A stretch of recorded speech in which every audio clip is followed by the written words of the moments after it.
أنفسنا ومن سيئات أعمالنا من يهد الله فلا مضل له ومن يضلل فلا هادي له وأشهد أن لا إله إلا الله وحده لا شريك له وأشهد أن محمدا عبده ورسوله اللهم فصل وسلم وبارك على محمد عبدك ورسولك وعلى آله وصحبه أجمعين. يقول الله تبارك وتعالى: يا أيها الذين آمنوا اتقوا الله حق تقاته ولا تموتن إلا وأنتم مسلمون. قال جل وعلا: يا أيها الناس اتقوا ربكم الذي خلقكم من نفس واحدة وخلق منها زوجها وبث منهما رجالا كثيرا ونساء واتقوا الله الذي تساءلون به والأرحام إن الله كان عليكم رقيبا. قال جل وعلا: يا أيها الذين آمنوا اتقوا الله وقولوا قولا سديدا يصلح لكم أعمالكم ويغفر لكم ذنوبكم ومن يطع الله ورسوله فقد فاز فوزا عظيما. أما بعد، إن أصدق الحديث كتاب الله وخير الهدى هدى محمد صلى الله عليه وآله وسلم وشر الأمور محدثاتها وكل محدثة بدعة وكل بدعة ضلالة وكل ضلالة في النار. السلام عليكم ورحمة الله. Waalaikumsalam warahmatullahi. Puji dan syukur kita panjatkan kepada Allah Subhanahu wa Ta'ala. Dengan taufiknya kita bisa meninggalkan maksiatnya menuju kepada ketaatannya. Salawat dan salam semoga dilimpahkan oleh Allah Subhanahu wa Ta'ala kepada Nabi Muhammad sallallahu alaihi wasallam dan kepada para keluarga beliau, para sahabat radhiyallahu ta'ala anhum, dan kepada para ahli bait beliau dan ummahatil mukminin radhiyallahu ta'ala anhum ajma'in, dan kepada para pengikut sunnah beliau dan pembenci bid'ah sampai hari kiamat kelak nanti. Ayyuhal ikhwatu wal akhwatu fillah, perlu kita ketahui bahwasanya din yang diturunkan oleh Allah Subhanahu wa Ta'ala yang dibawa oleh Muhammad sallallahu alaihi wasallam dengan pengantaran Jibril, ia merupakan satu ajaran bagaimana manusia kelak nanti ketika ia bertemu dengan Allah Subhanahu. Untuk menemui Allah Subhanahu wa Ta'ala Jalla wa Ala, itu membutuhkan suatu persiapan. Persiapan itu ialah persiapan akidah yang matang dan manhaj yang matang pula. Persiapan itu membutuhkan ilmu, karena tanpa ilmu ia tidak akan pernah bisa bertemu dengan Rabb-Nya dengan penuh rahmatnya. Sangat tidak mungkin pertemuan dengan Allah Subhanahu wa Ta'ala tidak cukup hanya dengan minimnya pengetahuan, tidak cukup dengan iman yang tanpa ilmu. Keimanan tanpa ilmu sangat berbahaya. Keimanan tanpa ilmu ia akan menjadi sesuatu yang hanya diyakininya tanpa ada pertanggungjawaban ilmu. Padahal di dalam Islam jelas sekali kalau ditanya apakah Islam? Islam itu ialah suatu ajaran yang turun dari langit berupa risalah. Ia merupakan risalah yang Allah disampaikan kepada nabinya yang ada di bumi, lalu ia merasa menjadi risalah nabi tersebut. Risalah nabi tersebut yang diterima oleh Rasul hanyalah dua, Al-Quran dan As-Sunnah. Itulah Islam. Di luar itu tidak disebut Islam. Berarti segala sesuatu membutuhkan dalil. Ketika sesuatu tanpa dalil dia tidak disebut bagian daripada ajaran Islam, dia pendapat.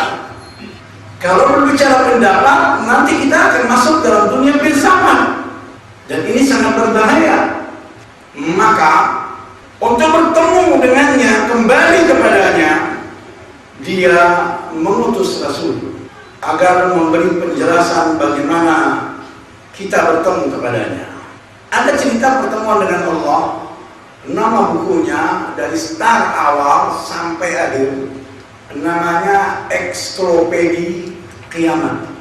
Penulisnya Profesor Dr. Sulaiman siapa lupa saya, beliau itu muridnya Ibn Baz rahimahullah. Ini ada dari awal cerita Sakratul Maut sampai kiamat. Bukunya tebal sekian.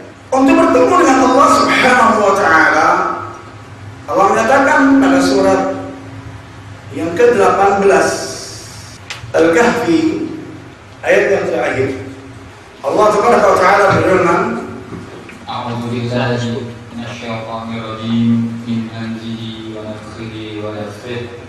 Qul innama ana basharun mithlukum yuha ilayya annama ilahukum ilahun wahid. Faman kana yarju liqa'a rabbih faly'amal 'amalan salihan wa la yushrik bi'ibadati rabbih ahada. Katakanlah, sesungguhnya aku ini hanya seorang manusia seperti kamu, yang diwahyukan kepadaku bahwa sesungguhnya Tuhan kamu itu adalah Tuhan yang Maha Esa.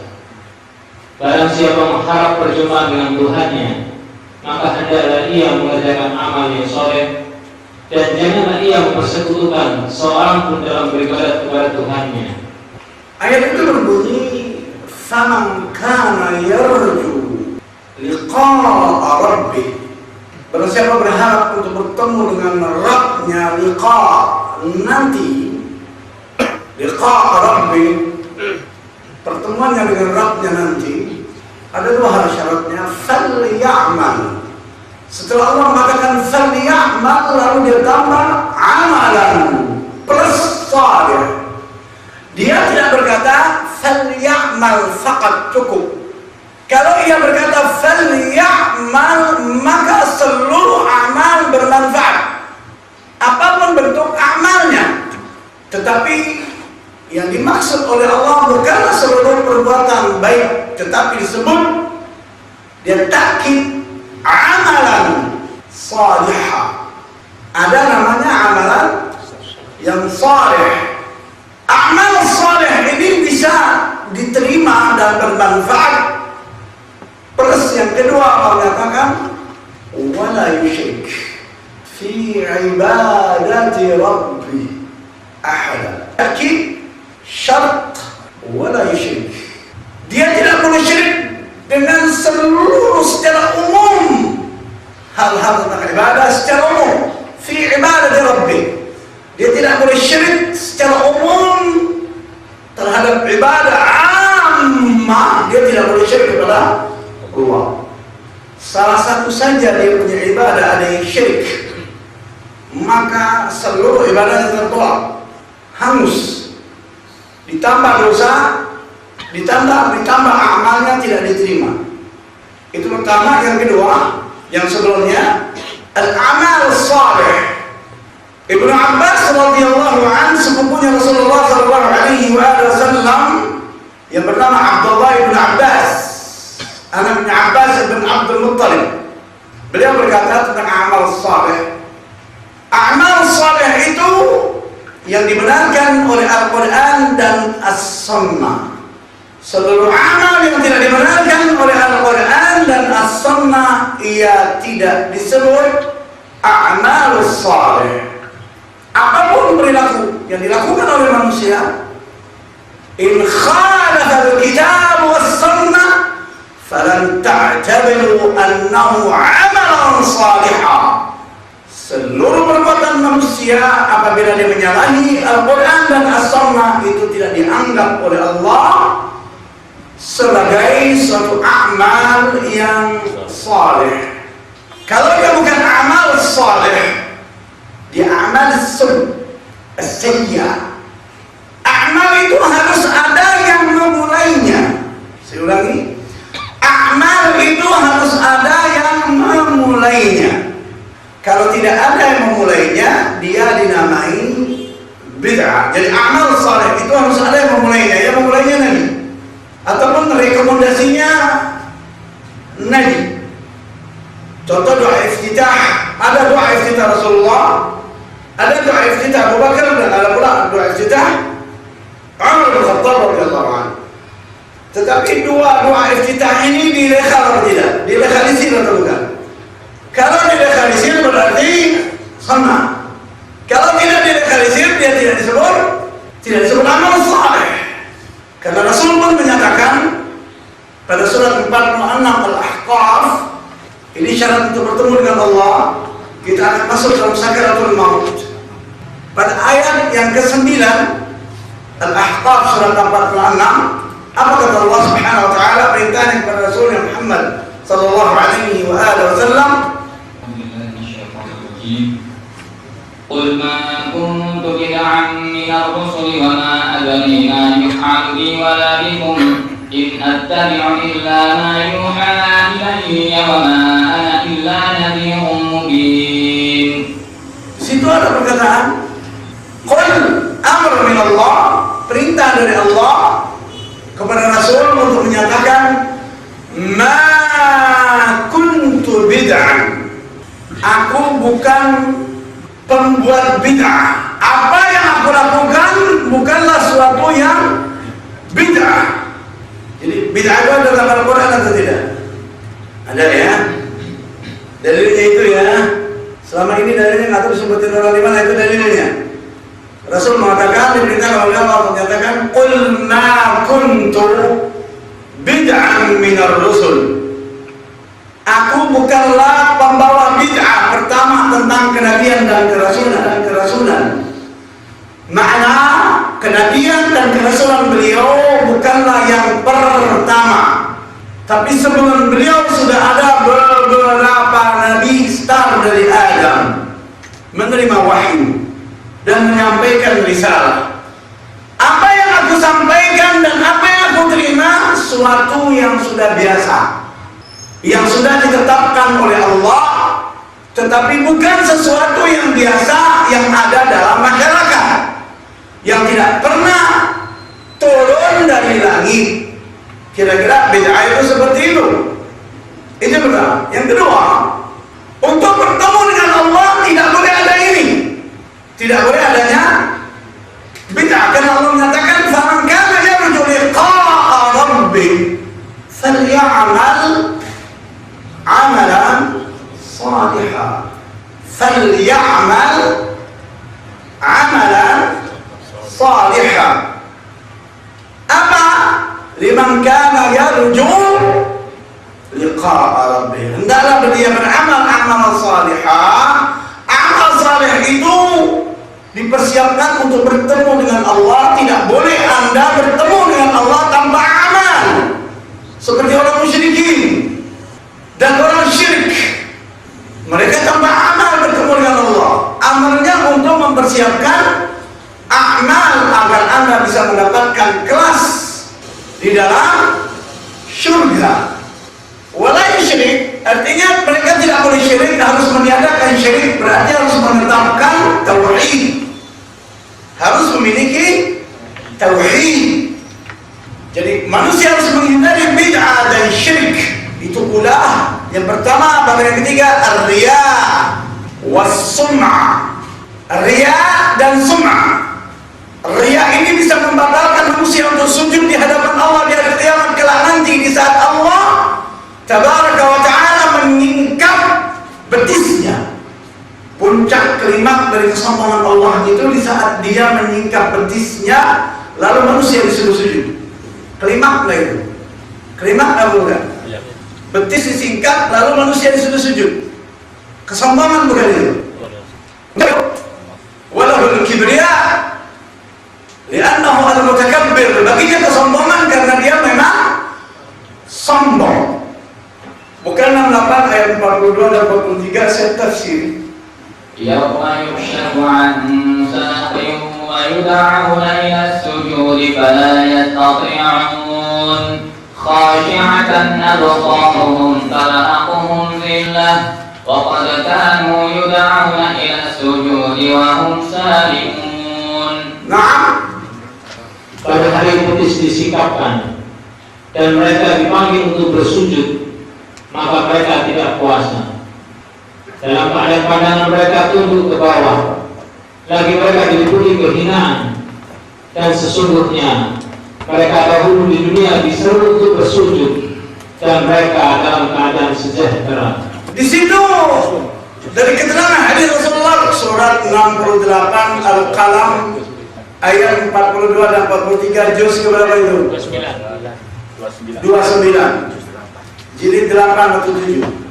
Di situ Allah menyatakan yauma yukshafu an saqa, yaitu pada hari betis disingkapkan. Siapa yang menyingkapkan betis? Dan betis siapa yang disingkap? Dan siapa yang menyingkapnya? Ulangi terjemahnya. Pada hari betis disingkapkan. Nah, jadi situ ada ayat berbunyi yauma yukshafu an saqa, di mana pada hari betis disingkap. Pertanyaannya dua, betis siapa dan siapa pula menyingkapkan betis itu? Seperti itu kan? Tayyib. Tafsirnya setelah menceritakan bahwa orang-orang yang bertakwa itu akan mendapatkan surga-surga kenikmatan di sisi Rabb mereka, Allah Ta'ala menjelaskan kapan hal itu akan terjadi. Karenanya Dia berfirman, pada hari betis disingkapkan dan mereka dipanggil untuk bersujud, maka mereka tidak kuasa, yakni pada hari kiamat, dengan berbagai peristiwa yang terjadi di sana, berupa hal-hal yang menakutkan, goncangan, cobaan, ujian, dan berbagai macam peristiwa besar lainnya. Al-Bukhari meriwayatkan di sini dari Abu Sa'id Al-Khudri. Dia berkata, aku pernah mendengar Nabi Sallallahu Alaihi Wasallam bersabda. apa sabda Rasulullah SAW ketika menafsirkan surat 68 ayat 42 dari keterangan Bukhari? Rabb kita akan menyingkapkan betisnya sehingga setiap orang mukmin laki-laki maupun perempuan bersujud kepadanya. Siapa yang akan menyingkapkan betis? Rabb. Siapa itu Rabb? Allah. Rabbul Alamin itu Allah. Dia akan menyingkapkan betisnya. Kalau begitu ia punya betis, nah, tetapi laisa kamitslihi syai', tetapi dia punya betis. Tidak boleh dikatakan laisa kamitslihi syai'un lantas dia tidak punya betis. Haram, hanya tidak boleh dibayangkan. Hanya tidak boleh dibayangkan. Membayangkannya kufur, tapi menetapkannya wajib. Aqidah ahli sunnah wal jamaah, generasi awalnya ialah sahabat. Mayoritas ahli sunnah itu sampai ke abad ketiga. Setelah itu ahli sunnah mulai menjadi minoritas sampai hari kiamat. Al-hadis Rasulullah SAW, khairul qarni thumma alladhina yalunahum thumma alladhina yalunahum. Sebaik-baiknya abad, kata Rasulullah SAW, abadku, kata Rasulullah SAW. Kemudian abad setelah beliau, abad keberapa kalau begitu? Kemudian setelah itu abad setelahnya, kata Rasulullah SAW. Berarti abad keberapa? Ketiga. Ini abad yang paling baik, dan penduduk bumi ini dari kalangan kaum muslimin mayoritasnya ahli sunnah wal jamaah. Jadi mayoritas ajaran ahli sunnah wal jamaah itu bukan Asy'ari. Kalau kita katakan mayoritas, jadi kalau kita katakan ahli sunnah wal jamaah itu Asy'ari, berarti di atas Asy'ari bukan ahli sunnah wal jamaah. Termasuk Nabi pun bukan ahli sunnah wal jamaah. Kalau kita katakan yang menisbatkan ahli sunnah wal jamaah itu kepada Imam Abul Hasan, padahal Imam Abul Hasan Asy'ari ini punya 3 fase akidahnya. Fase awal Mu'tazilah, karena ayahnya pun Mu'tazilah. Kemudian fase kedua beliau keluar dari Mu'tazilah, membikin akidah sendiri, pendapat sendiri dari pendapat beliau yang menetapkan tentang 7 sifat itu. Dari sifat 20 itu kan asalnya 7, lalu bertambah menjadi 13 yang ada di Naisabur. Kemudian Maturidi menetapkan tambah menjadi 20. Kalau ini disebut ahli sunnah wal jamaah, berarti sebelumnya tidak ada ahli sunnah jamaah generasi awalnya ini. Padahal Abu Hasan Asy'ari sendiri ada fase taubat yang kedua, meninggalkan pula ajaran beliau, ajaran Asy'arinya itu, taubat beliau, buku putihnya bernama Buku Putih Al-Abu Hasan Al-Ash'ari yang sudah diterjemahkan, yang dalam bahasa Arabnya bernama Al-Ibana fi Usulid Diyanah. Kita kembali. Jadi kita sepakati generasi awal dari generasi Ahli Sunnah wal Jamaah ialah as-sahabah ridwanullah ta'ala anhum. Di luar mereka ini tidak disebut mereka Ahli Sunnah. Menyalahi mereka Ahli Sunnah. Mayoritas Ahli Sunnah itu sampai abad ke-3. Baiklah kalau begitu. Amal ini butuh, tauhid ini pun butuh. Karena Allah mengatakan, "Falyamal 'amalan salih." Amal salihah. Amal yang salih itu turana fil sunnah. Dia berbarengan dengan sunnah, dibenarkan oleh sunnah. Menyalahi sunnah namanya apa? Bid'ah. Ini tidak boleh. Yang kedua, wala yusyrik. Dan mereka tidak boleh syirik dalam i'tiqad ataupun amal. Lawannya syirik apa? Tauhid. Jadi apa persiapan manusia untuk menemui Allah Subhanahu wa taala? Dia membutuhkan as-sunnah dan membutuhkan tauhid. Kenapa dibutuhkan tauhid? Karena dia untuk bertemu dengan Al-Wahid, Al-Ahad. Yang dibutuhkan ialah tauhid, meninggalkan syirik. Dia menyebut dirinya Al-Wahid. Kalau bisnis itu ada partner nggak? Iya atau tidak?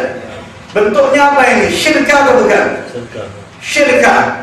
Ketika Allah menciptakan langit dan bumi, membawa orang lain ikut saham apa tidak? Investasi. Walau ciptakan Anda, apa dia bawa orang investasi?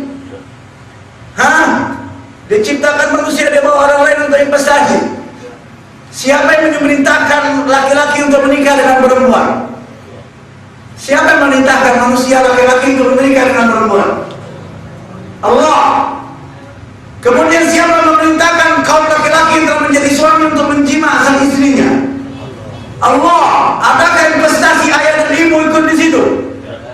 Lalu kalau dia punya uang dan sehat tidak mau menikah, halal atau haram hidup rajamnya? Haram. Ada syirkun di situ?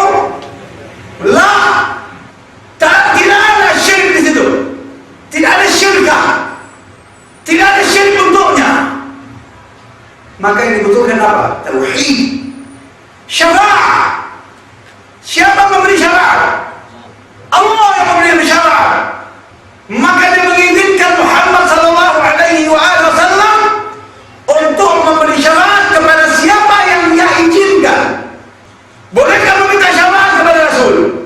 Bolehkah? Haram tidak boleh. Minta kepada Allah. Yang akan memberikannya Muhammad sallallahu alaihi wasallam. Dan Al-Quran itu pun memberikan syara'ah. Dan para malaikat itu pun memberikan syara'ah. Para ulama yang saleh itu pun memberikan syara'ah. Bolehkah meminta kepada orang-orang tersebut? Tayyib. Tauhid ini atau bukan? Anda menyatakan tidak ada ikut ambil investasi. Iya atau tidak? Makna tauhid atau tidak? Pemilik tunggal, pemilik saham tunggal. Lalu Anda katakan di luar ada dia memiliki partner, marah nggak?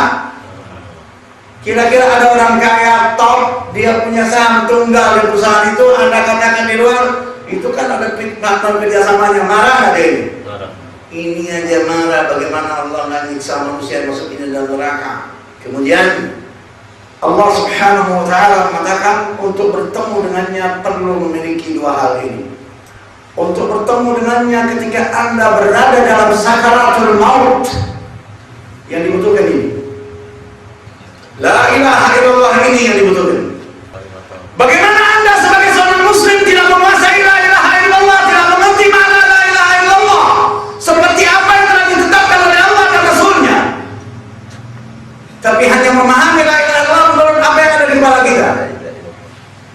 Siapa pemilik la ilaha illallah itu?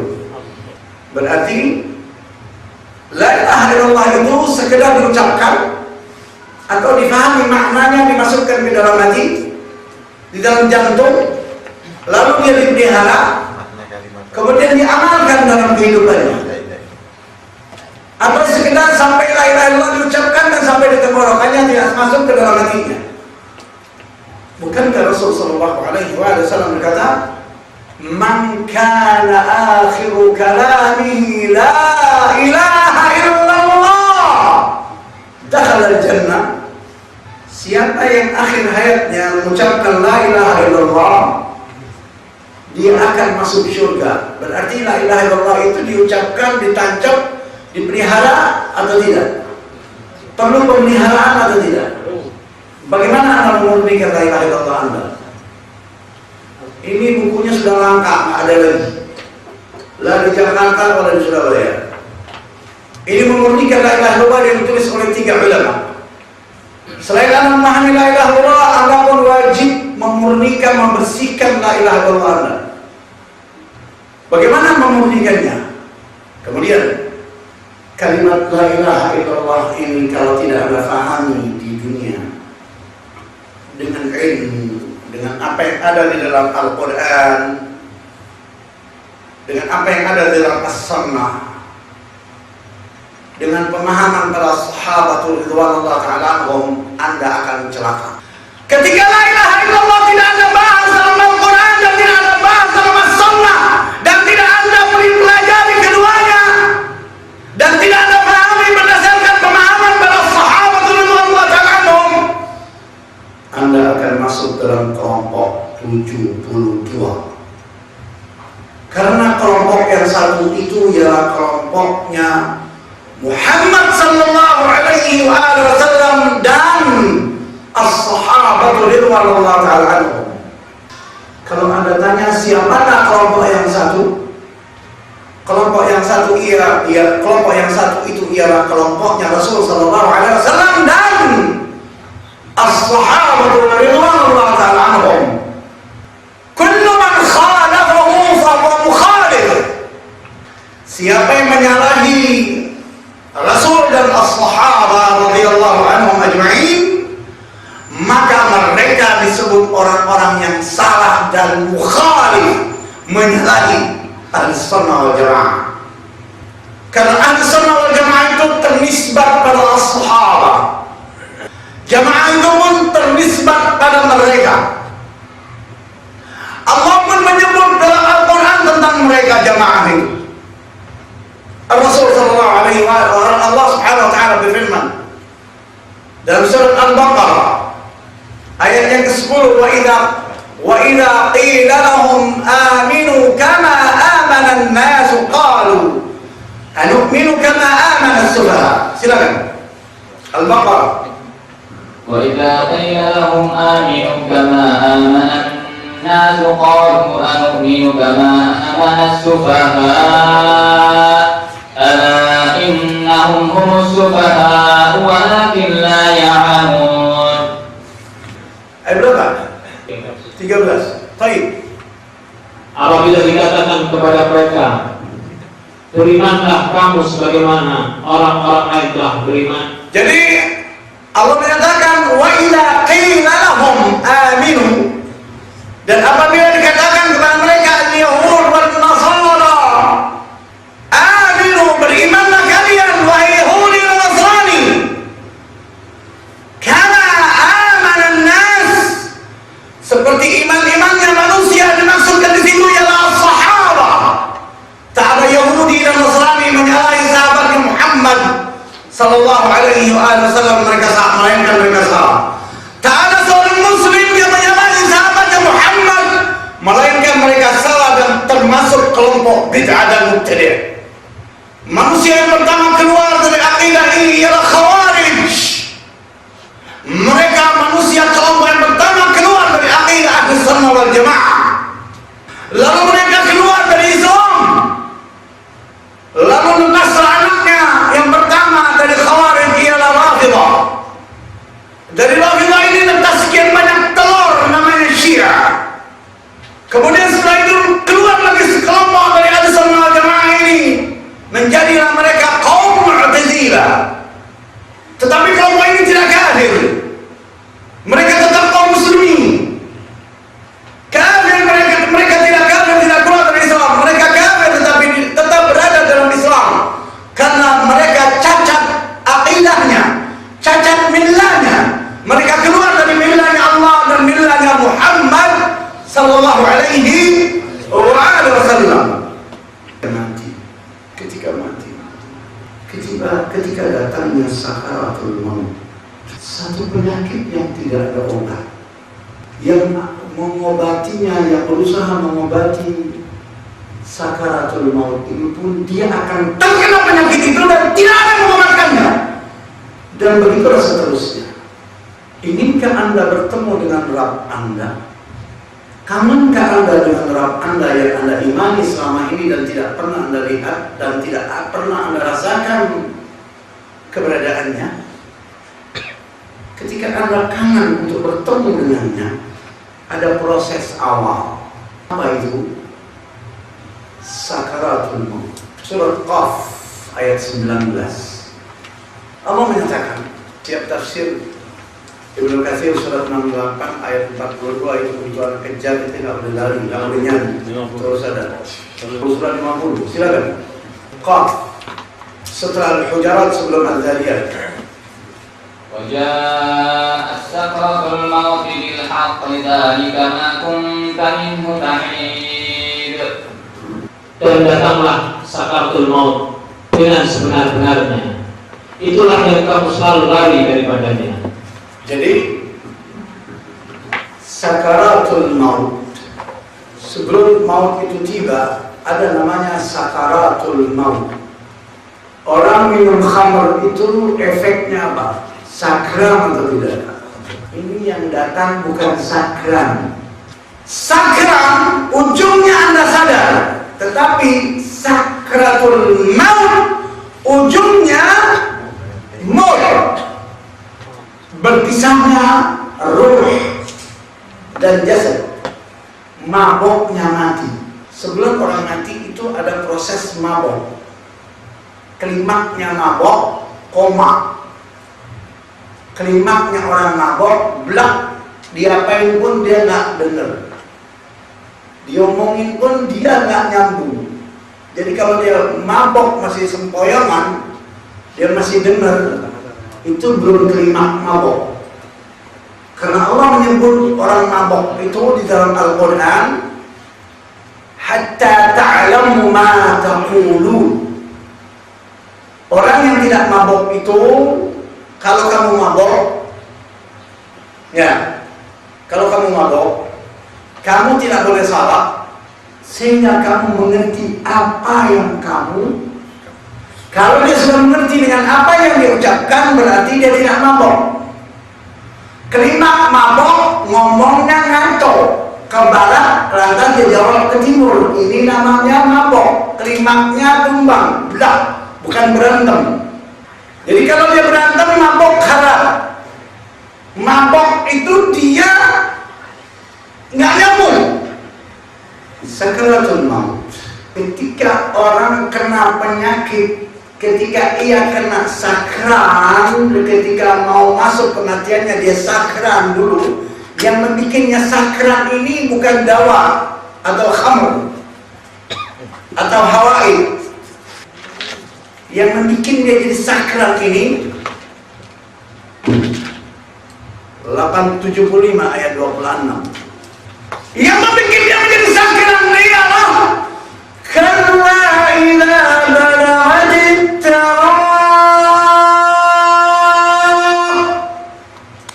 كلا إذا بلغت التراقي وقيل من راق وظن أنه الفراق والتفت الساق بالساق إلى ربك يومئذ المساق.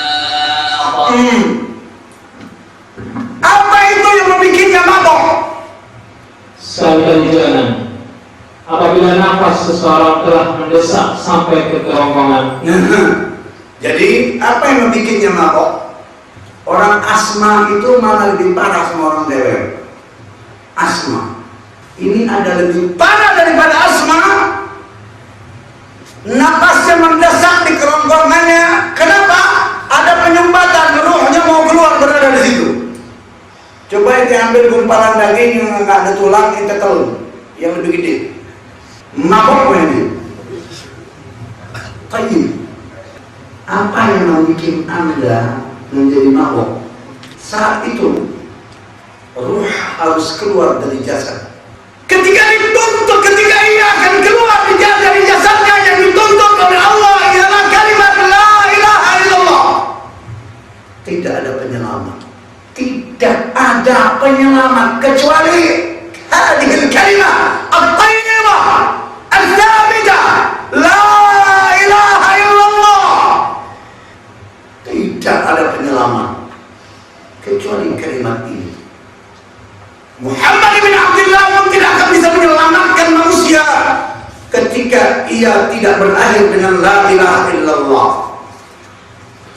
Pamannya Abu Thalib tidak terselamatkan karena permintaan Muhammad sallallahu alaihi wasallam kepada pamannya yang terakhir ialah ya am qul la ilaha illallah wa ana syahidun wa hadhihi al-kalimatu hujjatan li 'inda rabbi. Wahai pamanku, wahai ammi, ucapkan la ilaha illallah. Kalimat ini akan aku jadikan hujjah di hadapan Allah kelak nanti aku bersaksi. Kamu seorang muslim, kamu bertauhid, meninggalkan syirik. Apa penyelamat manusia kalau begitu? Apa penyelamat manusia ketika ia ada dalam sakaratul maut? Amal atau iman? Apa yang menyelamatkannya ketika dalam sakaratul maut? Orang-orang kafir melakukan kebajikan. Apakah mereka selamat dari sakaratul maut? Apakah ringan dari sakaratul maut? La ilaha illallah. Asasnya iman, fundamentalnya iman, inti daripada segala iman. Kalau Anda fahami makna dengan benar,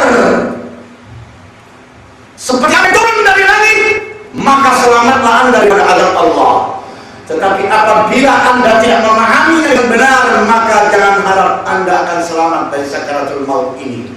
Ketika ruh itu tidak mau keluar karena tidak bisa mengucapkan la ilaha illallah, wallahi malaikat akan memukul muka Anda dan memukul Anda. Ini pukulan bukan pukulan preman, tetapi gamparan ini lebih dahsyat, yaitu dari malakul maut. Malaikat maut akan menggampar muka manusia dan punggung manusia untuk mengeluarkannya ruh itu dari jasad tersebut. Penghenti pukulan ini hanya satu, la ilaha illallah. Siapapun dia, anak siapapun dia, siapapun kakek dan moyangnya, dan Allah tidak punya anak, maka tidak akan ada yang selamat dari perkataan ini, dari perbuatan malaikat ini, melainkan orang yang memahami makna la ilaha illallah sebagaimana dia turun, dari mana dia turun, penjelasannya pun dari situ. Siapa yang harus menjelaskan la ilaha illallah? Allah itu sendiri. Allah itu sendiri punya hak dan wewenang, punya kapasitas untuk menjelaskan la ilaha illallah. Karena tak ada yang pernah bertemu dengannya dan tak ada yang pernah melihatnya. Berarti seluruh berita tentangnya bohong kalau tidak bersumber darinya. Siapa yang pernah bertemu dengannya? Maka memahami la ilaha illallah itu sangat amat penting. Karena orang yang tidak memahami la ilaha illallah dengan benar, penyakit dini, dia akan terjerumus pada syirik. Penyakit menaun, dia akan terjerumus dalam bid'ah.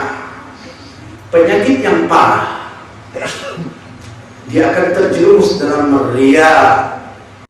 Anda bayangkan ketika Anda di dunia ini salat, Anda salat 5 waktu di masjid, Anda pentingkan salat itu. Kalau ditanya kenapa Anda salat, Anda akan berkata, apa Anda akan katakan ketika Anda ditanya kenapa Anda salat? Kepada siapa Anda beribadah sujud itu? Kaum muslimin pada saat sekarang ini kalau kita tanya, Anda sujud itu kepada siapa? Kalau ditanya, kenapa kepada siapa kaum muslimin sujud? Lalu dia katakan kepada Allah, kepada namanya, sifatnya, atau apanya. Tanpa ada dasar ilmu, kaum muslimin akan masuk dalam perangkap kekufuran. Kalau Anda tanya orang, Anda sujud kepada siapa? Allah, apanya Allah, namanya, sifatnya, atau apanya? Pasti dia bingung. Allah ya Allah. Nah, ini kebodohan dia. Ini ketidakpahamannya tentang akidah, tentang Allahnya, tentang ilahnya Allah, tentang uluhiyahnya Allah dan rububiyahnya Allah. Padahal waktu dia salat dia bilang alhamdulillahi rabbil alamin. Dia mengakui kerububiyahnya Allah, karena mengajarkannya Allah. Lalu dia tidak mengetahui makna. Yang kita tanyakan, kalau mereka salat, mereka akan berkata, saya beribadah kepada Allah. Apanya Allah? Namanya Allah atau sifatnya? Dia memilih salah satu atau tidak?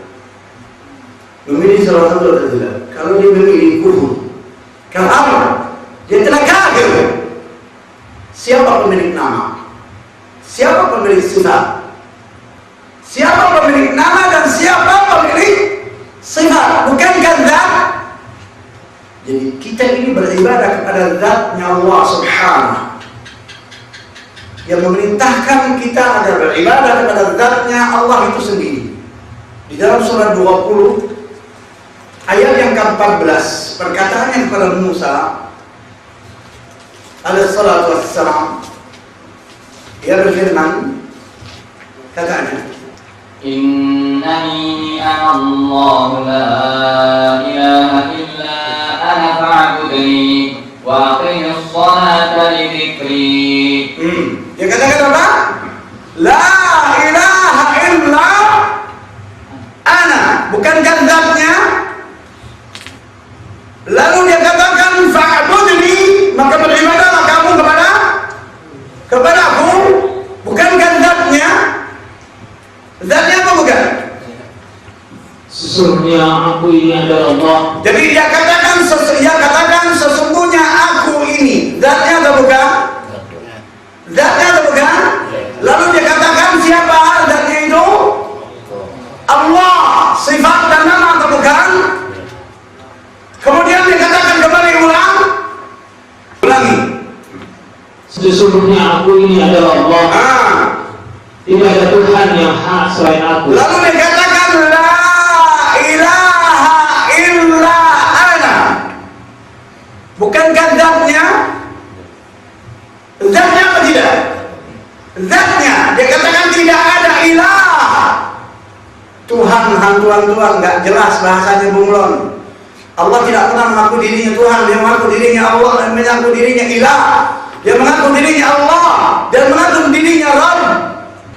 Dia katakan tidak ada ilah melainkan dirinya. Dia katakan la ilaha illa ana. Zatnya apa bukan? Perintahnya apa selanjutnya? Fa'budni, maka beribadahlah kamu kepada zatku.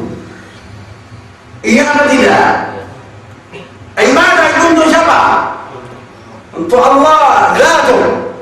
Nah, Anda rindu nggak dengan zat ini, dengan Allah ini? Mungkin Anda bisa kangen dengannya kalau Anda tidak memahami maknanya. Mungkin orang bisa nyebut la ilaha illallah lalu dia bilang aku kangen. Kira-kira waras apa kira orang ini? Jadi saya ulangi kembali.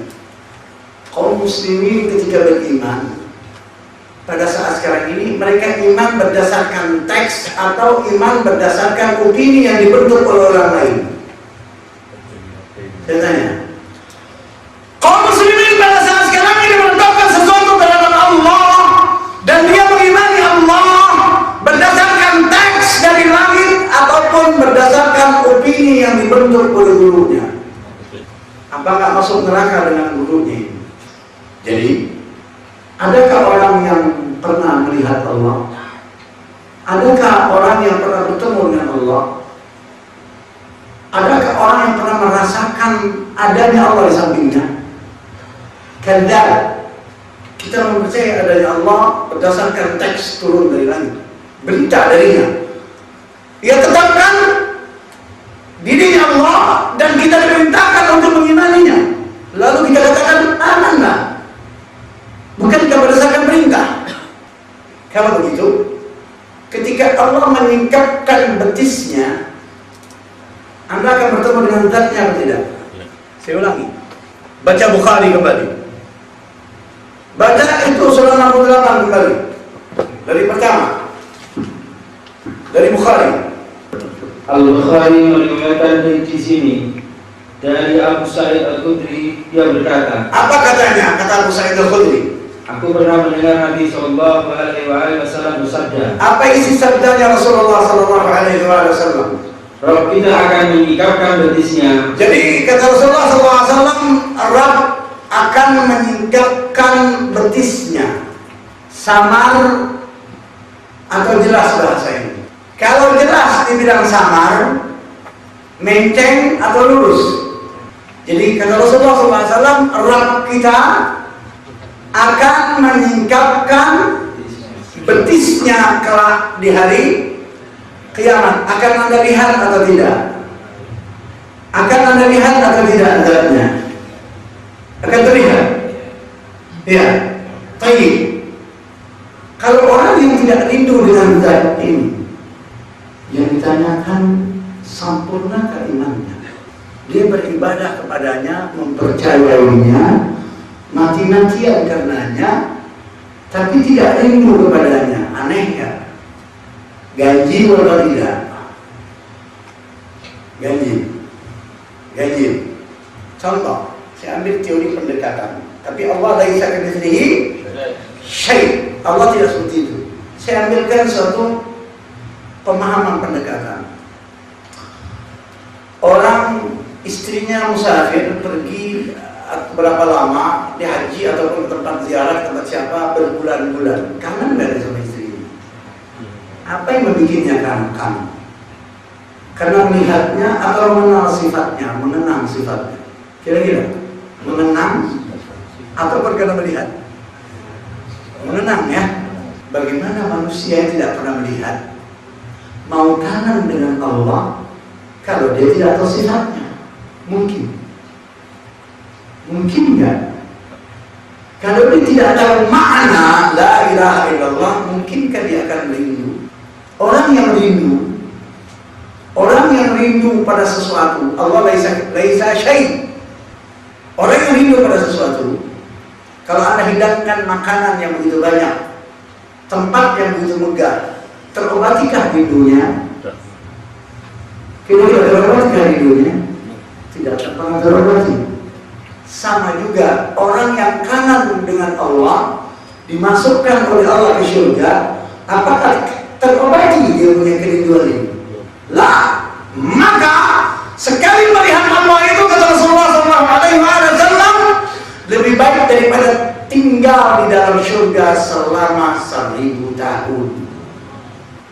Di saat Allah Subhanahu wa Ta'ala menyingkapkan betisnya, kata Rasulullah SAW, sehingga setiap orang mukmin, laki-laki maupun perempuan, bersujud kepadanya. Pertanyaannya, bukankah itu puncak daripada klimaks, daripada kesombongan? Betisnya disingkap lalu orang sujud. Sombong atau tidak? Punya hak nggak dengan bersombong? Apa yang Anda miliki dari diri Anda? Jangan harta Anda deh, milik Anda. Zat Anda ini apa yang miliki? Badan Anda ini apa yang Anda miliki? Bukti ketika mau datang, Anda bisa menahannya? Bukankah Anda bunuh diri Anda sendiri kalau Anda cekek? Apa yang jadi milik Anda? Ternyata diri Anda pun tidak Anda miliki. Bukankah miliknya? Kapan dia mau diambil itu nyawa, kapan dia mau dipasukkan kembali itu nyawa? Ketika dia memasukkan nyawa ke dalam tubuh Anda, ketika Anda masih janin, siapa penghalangnya? Ketika dia mau mencabut roh itu dari jasad Anda, siapa yang menghalanginya? Bukankah dia pemiliknya? Maka kita berkata terhadap orang meninggal, inna lillahi ma akhadha wa lahu ma ata. Bagi Allah apa yang diambil dan baginya apa yang telah dia berikan, hak miliknya. sujudnya. Maka ia berkata, sujudlah. Diperintahkan manusia suruh sujud di saat ia meningkatkan betisnya. Terima kesombongan atau bukan? Imankah Anda dengan kesombongan Allah ini? Wajib Anda imani untuk menundukkan hati. Kalau dia sombong, gua kagak boleh sombong. Sombong mentok. Sedikit saja akan rasa kesombongan itu masuk ke dalam hati Anda. Wallahi Allah haramkan syurga itu untuk Anda, kata Rasulullah SAW. Man kana fi qalbihi dzarratun min al-kibr la yadkhulul jannah. Dalam hadis ini, la yadkhulul jannah man kana fi qalbihi dzarratun min al-kibr. Tidak akan masuk ke dalam syurganya Allah orang yang ada dalam hatinya sedikit sebesar biji sawi kesombongan. Dia boleh nggak? Ganda nggak namanya? Ente mau pakai standar ganda untuknya. Lalu Dan orang-orang yang bersujud di dunia karena riya dan sum'ah akan tetap diam, tidak bersujud. jadi orang yang salli di dunia ini ria ataupun sum'ah, dia tidak bisa sujud di akhirat kelak nanti ketika bertemu dengan Allah di saat Allah meningkap betisnya. Kenapa sampai tidak bisa sujud?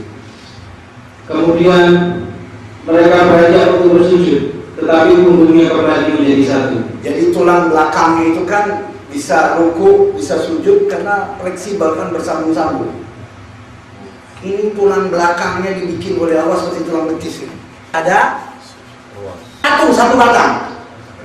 Kira-kira bisa sujud atau tidak? Kan Allah tak suka pada orang yang sujud riya ataupun sum'ah. Rinci Allah ini.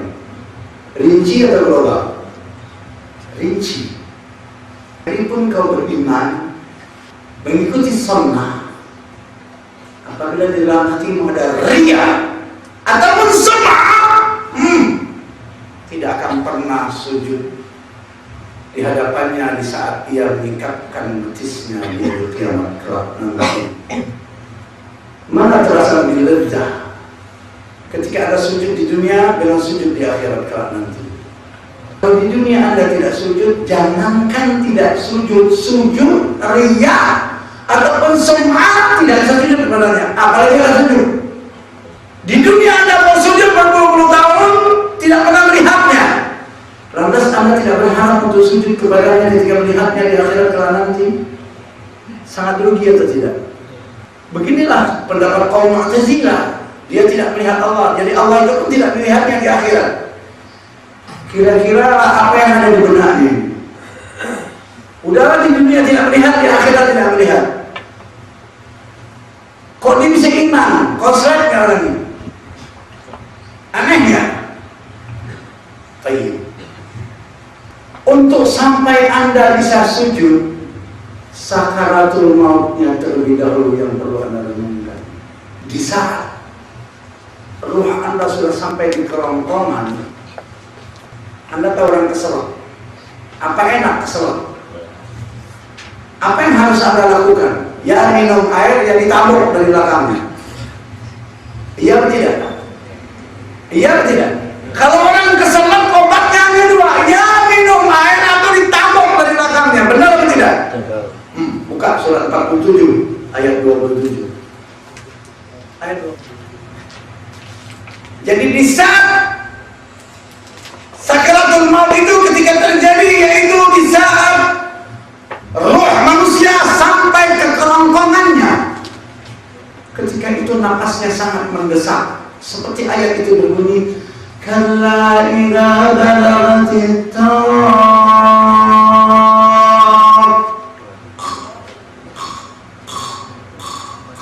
pernah mendengarkan desakan napas seperti itu di saat orang napas yang tadinya belum tiba-tiba tersendat seperti itu. Mana yang lebih dahsyat, lebih berbahaya?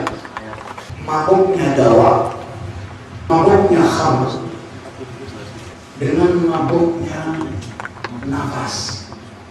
Dan di saat ruh mulai masuk ke tenggorokan, celaka dalam keadaan Anda minum khamr atau memakan dawa atau main hawaij, datang sakaratul maut ini. Maut tidak boleh disalihkan.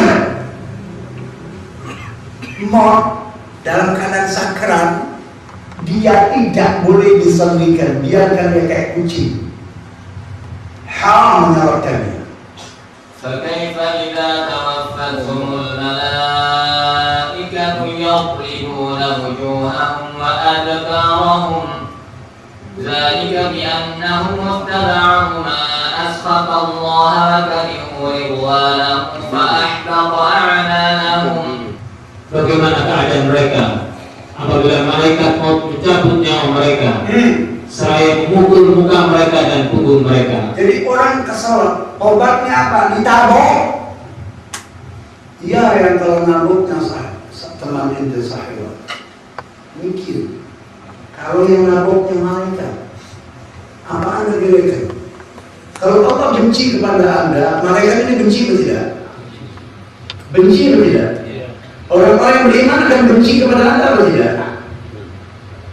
Orang yang sama dengan Anda, dia akan senang kepada Anda ataupun netral dengan Anda. Anda bayangkan pukulan malaikat.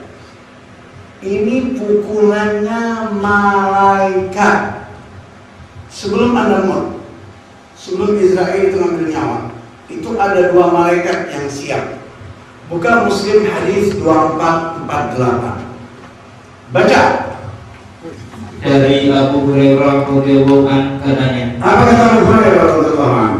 apabila ruh orang-orang mukmin keluar dari tubuhnya, dua orang malaikat menyambutnya dan menaikkannya ke langit. Jadi ada dua malaikat pembawa ruh, arwah. Dan kedua malaikat ini datang sebelum datangnya malaikat maut. Apa pekerjaan malaikat ini? Apa pekerjaan malaikat ini? Apabila ruh orang-orang mukmin keluar dari tubuhnya, dua orang malaikat menyambutnya dan menaikkannya ke langit. Pertanyaannya apa pekerjaan malaikat ini? Yang dua. Apa pekerjaan malaikat ini? Mencabut nyawa atau membawa ruh? Membawa ruh ke atau malaikat maut yang membawanya. Lah, tugasnya berbeda. Malaikat maut tugasnya buka surat 32 ayat 9. Baca 11.